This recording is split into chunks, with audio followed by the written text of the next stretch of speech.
শেহতীয়াকৈ অসমৰ এগৰাকী মন্ত্ৰী, কেবিনেট মন্ত্ৰী জয়ন্ত মল্ল বৰুৱাই এক সংবাদ মেলত এগৰাকী সাংবাদিকক যি ধৰণে তলৰ শ্ৰেণীৰ মানুহ অশিক্ষিত আদি কটু বিভীষণেৰে যি বিভূষিত কৰিলে, এয়া অসমৰ সংবাদ জগতৰ বাবে দুৰ্ভাগ্যজনক এক খবৰ। কিয়নো এগৰাকী জনপ্ৰতিনিধিয়ে গণতন্ত্ৰৰ নামত শপত খাই তেওঁ ৰাইজৰ প্ৰতিনিধি। গতিকে এগৰাকী মন্ত্ৰী, দায়িত্বশীল মন্ত্ৰী, কেবিনেট মন্ত্ৰীয়ে যেনেদৰে এগৰাকী সাংবাদিকক তুচ্ছ-তাচ্ছিল্য কৰিলে ৰাজহুৱাভাৱে, এই ঘটনাক আমি চামগুৰি ইলেক্ট্ৰনিক মিডিয়াৰ তৰফৰ পৰা তীব্ৰ ভাষাৰে গৰিহণা দিছোঁ। আৰু মন্ত্ৰীগৰাকীক আমি সংবাদ মাধ্যমৰ যি গণতান্ত্ৰিক অধিকাৰ খৰ্ব কৰিছে আৰু সাংবাদিকসকলৰ যি সন্মান, সেই সন্মান লাঘৱ কৰাৰ যি চেষ্টা চলাইছে, এই কাৰ্য আমি ভৱিষ্যতে নকৰিবৰ বাবে তেখেতক আমি আহ্বান জনাইছোঁ।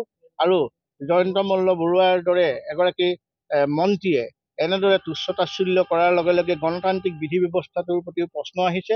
কিয়নো সাংবাদিকসকল সকলো হৈছে ৰাইজৰ মাজৰে গণতান্ত্ৰিক দেশৰ, তেওঁলোকো একোজন প্ৰজা। গতিকে সাংবাদিকসকলক তুচ্ছ-তাচ্ছিল্য কৰা মানে গণতান্ত্ৰিক দেশৰ সমগ্ৰ ৰাইজক অপমান কৰা বুজাইছে। গতিকে আমি চামগুৰি ইলেক্ট্ৰনিক মিডিয়াৰ তৰফৰ পৰা সাংবাদিকক যি তুচ্ছ-তাচ্ছিল্য কৰিছে জয়ন্ত মল্ল বৰুৱা ডাঙৰীয়াক আমি ধিক্কাৰ দিছোঁ আৰু ভৱিষ্যতে এনেধৰণৰ মন্তব্য নকৰিবৰ বাবে আমি তেখেতক আহ্বান জনাইছোঁ।